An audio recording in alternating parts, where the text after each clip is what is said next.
کیا کیا مناظر ہیں دیکھے زمینیں، کن ہستیوں کا گواہ آسمان۔ کچھ لوگ ایسے تھے ملتے ہیں اب بھی، ہستی کے صفحے پہ جن کے نشان۔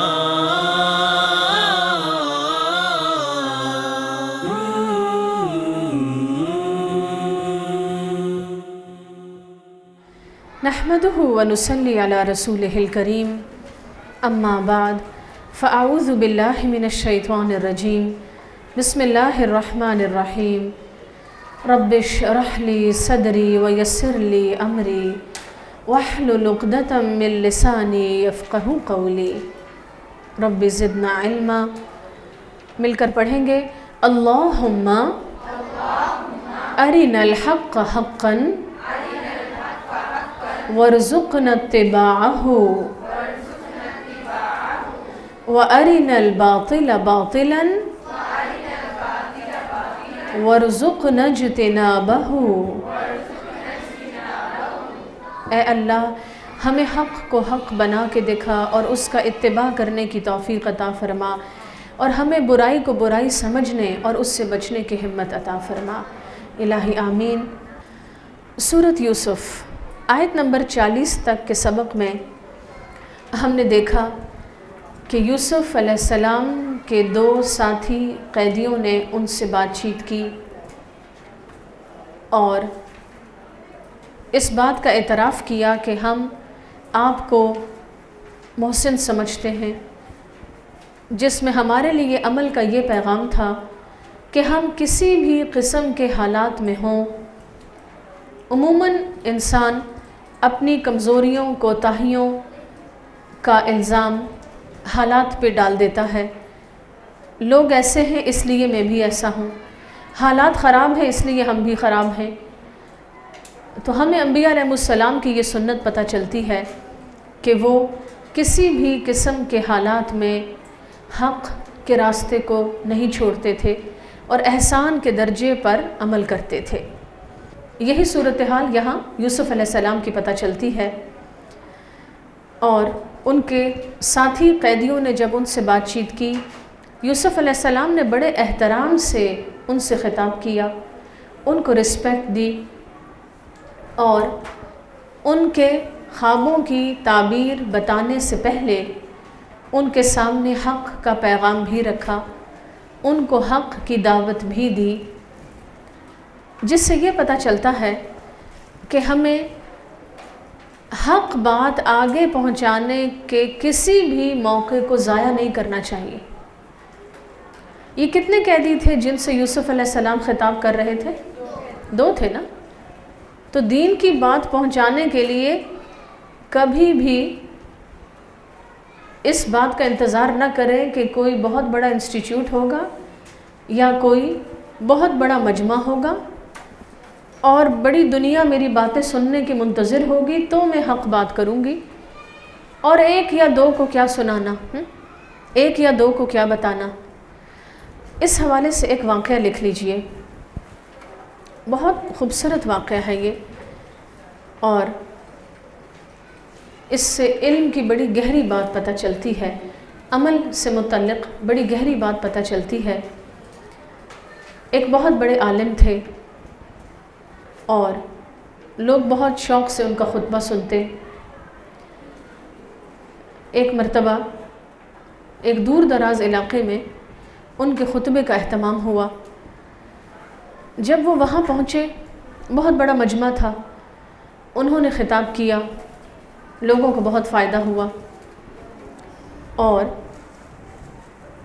جب خطبہ مکمل ہو گیا اور دعا ہو گئی تو ایک شخص وہاں پہنچا اور بہت تھکا ہوا تھا، اور جب اس نے دیکھا کہ دعا ہو گئی، یعنی بات مکمل ہو گئی، مجلس برخاست ہو گئی، تو وہ پریشان ہوا اور ان عالم کے پاس آیا اور کہنے لگا کہ میں بہت دور دراز کا سفر کر کے آپ کا خطبہ سننے کے لیے آیا تھا، اور بڑی محنت اور مشقت کر کے میں یہاں تک پہنچا، اور لیکن جب میں پہنچا تو خطبہ ختم ہو چکا تھا۔ مجھے سیکھنے کا بہت شوق ہے اور میں آپ سے سیکھنے آیا تھا۔ یہ سن کر ان عالم نے کہا کہ اچھا اگر یہ بات ہے تو آؤ تم ہمارے پاس بیٹھو، اور ان کو بٹھا کے انہوں نے کچھ بات چیت کی، کچھ جیسے کہتے ہیں نا کہ سم اپ کیا اپنے لیکچر کو، اور جو اہم باتیں تھیں وہ ان کو بتائیں۔ اس پر اس شخص نے بہت شکریہ ادا کیا اور کہا کہ آپ کا بہت شکریہ کہ آپ نے میرے لیے اتنا وقت نکالا، مجھ اکیلے کے لیے آپ نے اتنا وقت نکالا۔ اس پر ان عالم نے کہا کہ میں نے پہلے بھی جو کچھ کہا تھا اس اکیلے کے لیے کہا تھا، آسمان کی طرف اشارہ کیا، اور میں نے اب بھی جو کچھ کہا ہے میں نے اس اکیلے کے لیے کہا ہے۔ یعنی انسان کا عمل دیکھنے والا خواہ کوئی ایک شخص ہو یا خواہ کوئی بہت بڑا مجمع ہو، اس کو کوئی اپریشیٹ کرے یا نہ کرے، لیکن بندہ عمل کرتے ہوئے نظر کس پہ رکھے؟ اللہ رب العزت کی ذات پہ نظر رکھے کہ مجھے جو کچھ کرنا ہے اس اکیلے اپنے رب کے لیے کرنا ہے۔ لہٰذا ہم گھر میں بیٹھے ہیں، مثلاً اگر ہمارے گھر میں کوئی سرونٹ ہے، کوئی میڈ ہے، کام کیا فارغ ہو گئی، اب وہ بیٹھی ہیں، تو اب ہم یہ سمجھیں کہ اچھا اب یہ فارغ ہے، اس کو میں کسی اور کام لگاؤں۔ تو یہ سوچنے کے بجائے ہم یہ بھی سوچ سکتے ہیں کہ اچھا یہ فارغ ہیں، اب میں اس سے کوئی خیر کی بات کروں، کیونکہ یہ میرے زیر دست ہیں اور میرے زیر دست افراد کے بارے میں اللہ رب العزت نے قیامت کے دن مجھ سے پوچھنا ہے۔ ایک حدیث ہے، نبی اکرم صلی اللہ علیہ وسلم نے فرمایا، تم میں سے ہر شخص راعی ہے، ذمہ دار ہے، جو اس کا سرکل ہے، جو اس کا دائرہ کار ہے، اس کے تحت ہر شخص ذمہ دار ہے اور اس سے اس کی ذمہ داری کے بارے میں پوچھا جائے گا۔ حالانکہ یہاں جو دیگر قیدی تھے جیل خانے کے، وہ یوسف علیہ السلام کی ایسا ذمہ داری نہیں تھے، لیکن بہرحال اگر ان کا انٹریکشن ہوا یوسف علیہ السلام سے تو یوسف علیہ السلام کی ذمہ داری بن گئی کہ وہ ان تک حق بات پہنچائیں۔ تو اگر ہم اپنی سہیلیوں سے باقی گپ شپ لگا سکتے ہیں، اگر ہم بہن بھائیوں کے ساتھ بیٹھ کے، رشتہ داروں کے ساتھ بیٹھ کے، اور باہم فیملی ممبرز بیٹھ کے باقی ہر طرح کی بات چیت کر سکتے ہیں، تو ہم حق بات کیوں نہیں کر سکتے؟ ہم دین کی بات کیوں نہیں کر سکتے؟ لہٰذا ہم میں سے ہر شخص کو اس حوالے سے اپنا جائزہ لینا ہوگا۔ سوال لکھیے، اپنے آپ سے ہم نے پوچھنا ہے کہ میں اپنے سرکل میں کس حد تک خیر کو آگے پہنچانے کی ذمہ داری پوری کرتی ہوں، اور اگر باقی ہر بات چیت کرنے کے لیے ہم بہت کانفیڈنٹ ہیں اور بہت خوشی سے ہر ٹاپک پہ بات کرتے ہیں، لیکن اگر دین کے موضوع پہ بات کرتے ہوئے ہم ریلکٹنٹ ہیں اور وہاں جھجک جاتے ہیں اور پیچھے ہٹ جاتے ہیں، تو یہ زبان اور یہ بولنے کی طاقت اور صلاحیت یہ ہم بازار سے خرید کے نہیں لائے۔ کس نے دی ہے ہمیں؟ اللہ رب العزت نے دی ہے، اور ہم سے ہر نعمت کے بارے میں سوال کیا جانا ہے۔ اور پھر اسی طرح شیطان ایک اور بات ضرور سجھائے گا۔ عموماً آپ نے یہ بات سنی بھی ہوگی یا محسوس کی ہوگی کہ فلاں کو بتانے کا کوئی فائدہ نہیں، وہ نہیں مانتا، وہ نہیں سنے گا۔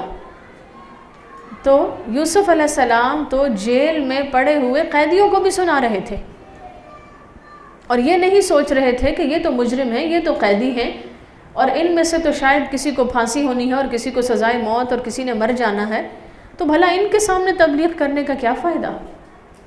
ان کے پاس کیا سلطان ہے یا کیا طاقت ہے کہ یہ دین کو کیا فائدہ پہنچائیں گے؟ کسی قسم کا لالچ رکھے بغیر ہمیں لوگوں تک حق بات پہنچانا ہوگی، بغیر یہ اسیس کیے کہ یہ شخص کیا کر سکتا ہے اور کیا نہیں کر سکتا۔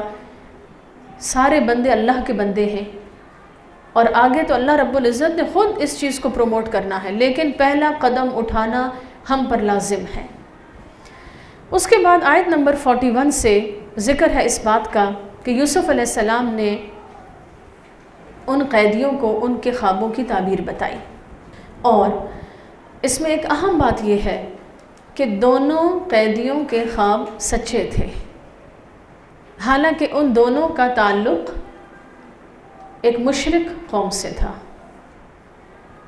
اور امکان ہے اس بات کا کہ وہ خود بھی مشرک تھے، کیونکہ یوسف علیہ السلام ان کو توحید کی دعوت دے رہے تھے، لہٰذا موحد نہیں تھے، مشرک تھے۔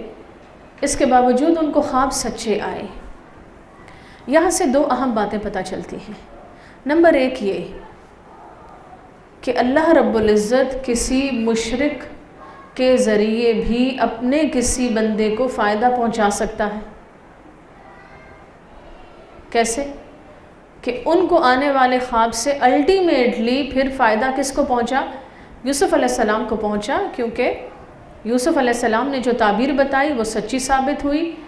ان کے دل و دماغ میں یہ بات بیٹھ گئی کہ یہ شخص واقعی خوابوں کی تعبیر بتاتا ہے، اور ان دا لانگ رن جب بادشاہ کو خواب آیا جس کی تعبیر کوئی نہ بتا سکا، تو قیدیوں نے کس کو ریفر کیا؟ یوسف علیہ السلام کو ریفر کیا، اس قیدی نے جو بچ گیا تھا، کہ اس سے تعبیر پوچھی جائے، اس کے پاس خوابوں کی تعبیر کا علم ہے۔ لہٰذا اس طرح اللہ رب العزت نے ایک مشرک لوگوں کے خوابوں کے ذریعے اپنے بندے کو فائدہ پہنچایا۔ لہٰذا اللہ کی تدبیریں وہ بہتر جانتا ہے، وہ بہتر جانتا ہے کہ اس نے کس راستے سے کس طرح اپنے کس بندے کو کیا فائدہ پہنچانا ہے۔ چنانچہ اللہ پہ بھروسہ رکھنا چاہیے۔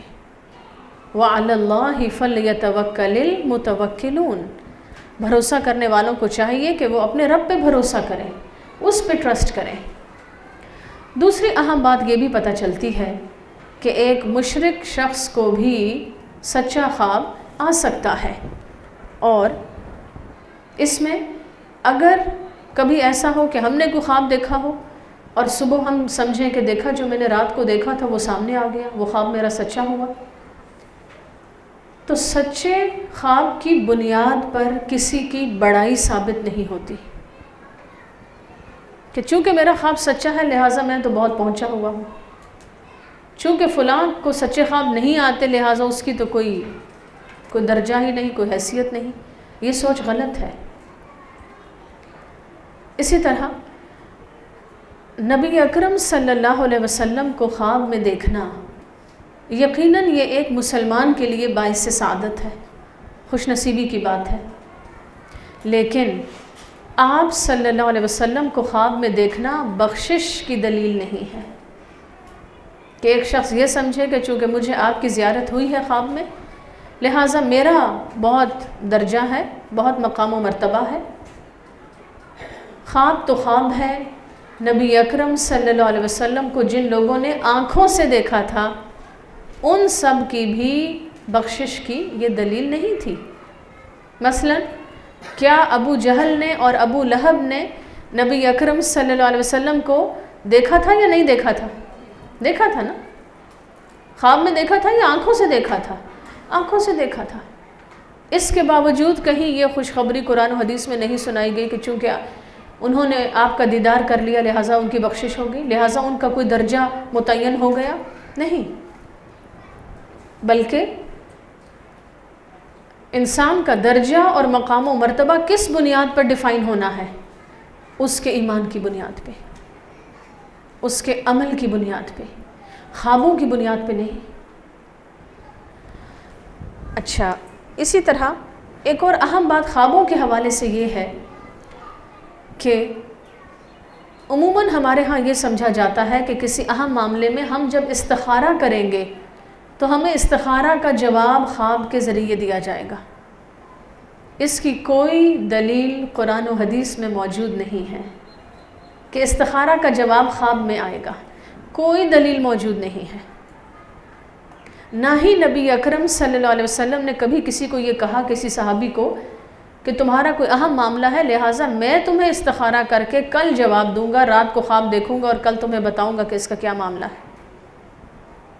خواب دیکھنا انسان کے اختیار میں نہیں ہے، لہٰذا ایسی باتیں کرنا اور ایسی باتوں کی بنیاد پر خود کو عوام کے سامنے پیش کرنا، ایک بڑا انسان ظاہر کر کے اور عوام کو ایک طرح سے بلیک میل کرنا، آپ مجھے اپنا مسئلہ بتائیں اور ہم آپ کو خواب دیکھ کے بتائیں گے کہ آپ کا معاملہ کیا ہونا چاہیے، اور بیٹھے بیٹھے اگر ایک مجلس میں 10 لوگ مسئلہ بتائیں تو ایک آدمی 10 طرح کے خواب دیکھ لے، یہ کس قسم کا معاملہ ہے؟ اور خصوصاً اس کو دین سے منسوب کرنا اور اس پر ایک انسان کی بڑائی ثابت کرنے کی کوشش کرنا، یہ سب باتیں غلط ہیں۔ استخارہ کیا ہے؟ بہت ہی خوبصورت دعا ہے۔ اسائنمنٹ لکھ لیجئے کہ آپ نے استخارہ کی دعا یاد کرنی ہے۔ استخارہ کی دعا کیا ہے؟ اللہم انی استخیرک بعلمک، اے اللہ میں تیرے علم کی بنیاد پر میں تجھ سے خیر مانگتا ہوں، وَأَسْتَقْدِرُكَ بِقُدْرَتِكَ، اور الہی میں تیری قدرت کے حوالے سے تجھ سے طاقت مانگتا ہوں، یعنی تو مجھے طاقت قدرت عطا فرما، یعنی میرے لیے معاملات کو آسان کر۔ کیوں؟ کیونکہ قدرت ساری تیرے ہاتھ میں ہے۔ فَإِنَّكَ تَقْدِرُ وَلَا أَقْدِرُ، ساری قدرت تیرے ہاتھ میں ہے، میں تو کسی چیز پر قادر نہیں۔ وَتَعْلَمُ وَلَا أَعْلَمُ، اور اللہ تو جانتا ہے، تیرے پاس علم ہے، میرے پاس تو کوئی علم نہیں۔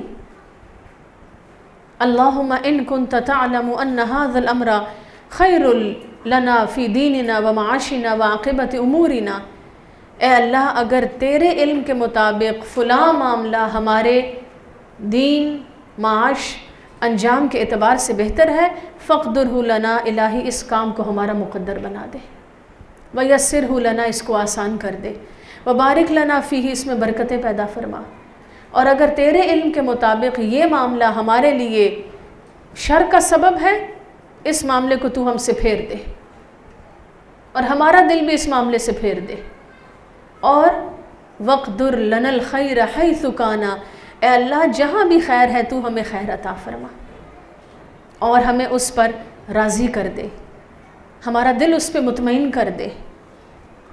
اس سے کیا پتہ چلا؟ اب یہ سوال لکھ لیجئے، استخارہ کسے کہتے ہیں؟ تو استخارہ ایک دعا ہے، اللہ رب العزت سے خیر چاہنے کی دعا ہے، اور اللہ سے یہ دعا ہے کہ اللہ شر سے بچائے، اللہ برے فیصلوں سے بچائے۔ یہ صرف ایک دعا ہے، اور اس پوری دعا میں کہیں بھی خواب کا ذکر نہیں ہے، اور اگر ہم اس لائق ہیں، اللہ کے فرما بردار ہیں، اللہ کو راضی کرنے کے لیے کوشاں ہیں، تو ایسے لوگوں کی دعاؤں کی قبولیت کا امکان ضرور ہے۔ لیکن اگر ہم اللہ کی کوئی بات نہیں سنتے اور ہم چاہتے ہیں اللہ ہماری ہر بات سن لے، تو یہ سوچ غلط ہے۔ قرآن میں سورۃ البقرہ میں اللہ رب العزت نے جہاں خصوصی طور پر رمضان کے حوالے سے دعا کا ذکر کیا، وہاں واضح طور پر یہ بات فرمائی کہ وَإِذَا سَأَلَكَ عِبَادِي عَنِّي فَإِنِّي قَرِيبٌ، اے نبی صلی اللہ علیہ وسلم جب میرے بندے آپ سے میرے بارے میں پوچھیں تو آپ ان کو بتا دیجئے گا کہ میں ان کے بہت قریب ہوں۔ اجیب دعوت الداعی اذا دعانی، جب کوئی پکارنے والا مجھے پکارتا ہے میں اس کی پکار کو قبول کرتا ہوں، میں دعاؤں کو قبول کرتا ہوں۔ شرط کیا ہے؟ فَلْيَسْتَجِيبُوا لِي وَلْيُؤْمِنُوا بِي، ان کو بھی تو چاہیے کہ یہ میری بات کو قبول کریں، اور ان کو بھی چاہیے کہ یہ مجھ پر ایمان لائیں، مجھ پہ بھروسہ کریں۔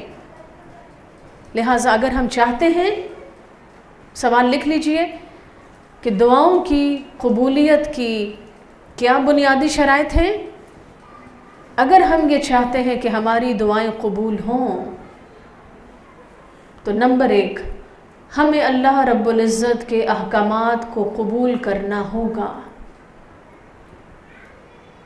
نمبر 2، ہمیں دعاؤں کی قبولیت کے حوالے سے اللہ رب العزت پہ بھروسہ کرنا ہوگا، ٹرسٹ کرنا ہوگا کہ وہ جس صورت میں بہتر سمجھے گا دعا کو قبول فرمائے گا، اور وہ جس چیز کو بہتر سمجھے گا ہمیں عطا فرمائے گا۔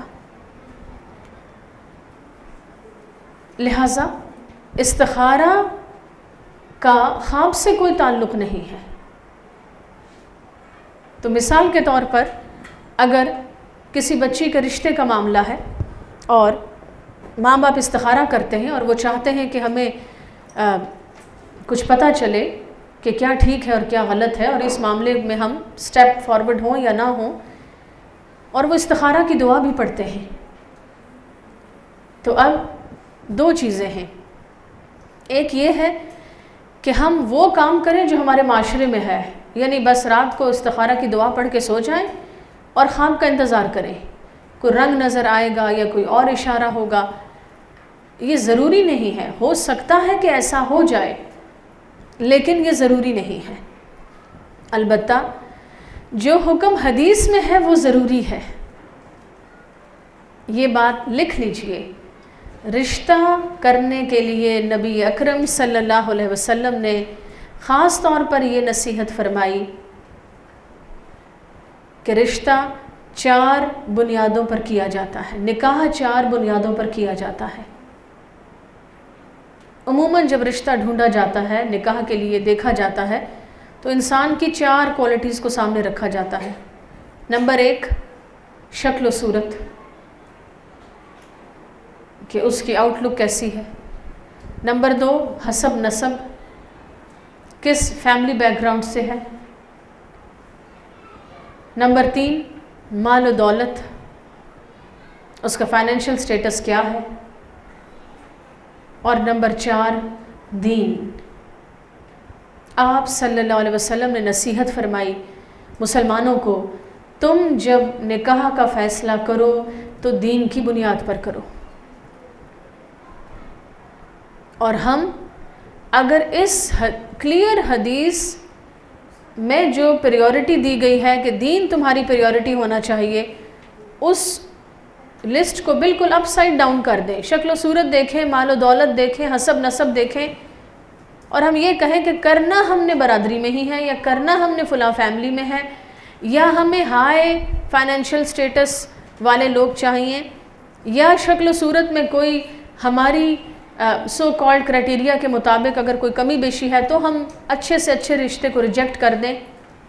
ہم اخلاق نہ دیکھیں، ہم کردار نہ دیکھیں، ہم دین کو نہ دیکھیں، ہم تقویٰ کو نہ دیکھیں، اور پھر ہم کہیں کہ خواب کی بنیاد پر ہمیں پتہ چلے گا کہ کوئی اچھا ہے یا برا ہے۔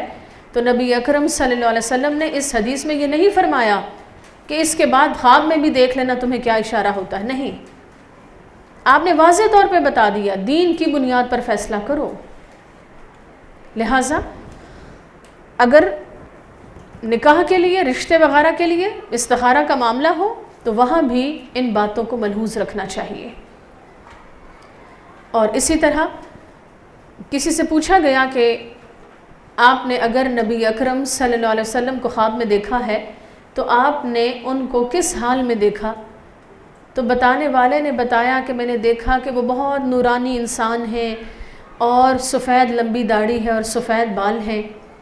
تو نبی اکرم صلی اللہ علیہ وسلم کے بال سفید نہیں تھے، نہ آپ کے سر مبارک کے بال سفید تھے، نہ آپ کی داڑھی مبارک کے بال سفید تھے، بلکہ آپ صلی اللہ علیہ وسلم نے جب انتقال کیا تقریباً 63 سال کی عمر میں آپ کی ٹھوڑی کے صرف چند بال سفید ہوئے تھے، اور کچھ روایات میں ذکر ہے کہ 6 یا 7 بال سفید تھے۔ لہٰذا اگر ہم نے خواب میں اس کے برعکس کوئی اور حلیہ دیکھا ہو، اور ہم اپنے ذہن میں جو تصور رکھتے ہوں کہ آپ بہت بزرگ اور ضعیف انسان اور سفید بال اور سفید لمبی داڑھی ہوگی آپ کی، تو یہ حلیہ نبی اکرم صلی اللہ علیہ وسلم کے اصل حلیہ سے ٹیلی نہیں کرتا۔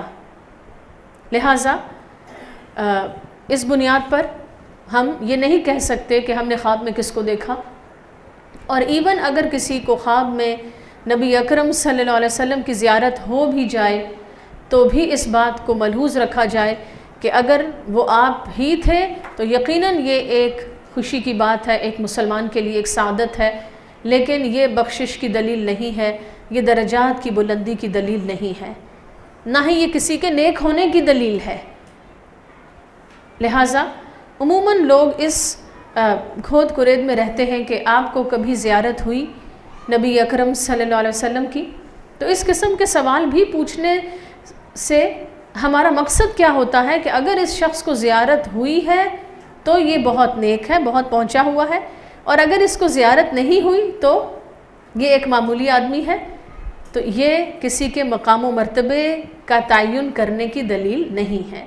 کچھ لوگ ایسے تھے ملتے ہیں اب بھی ہستی کے صفحے پہ جن کے نشان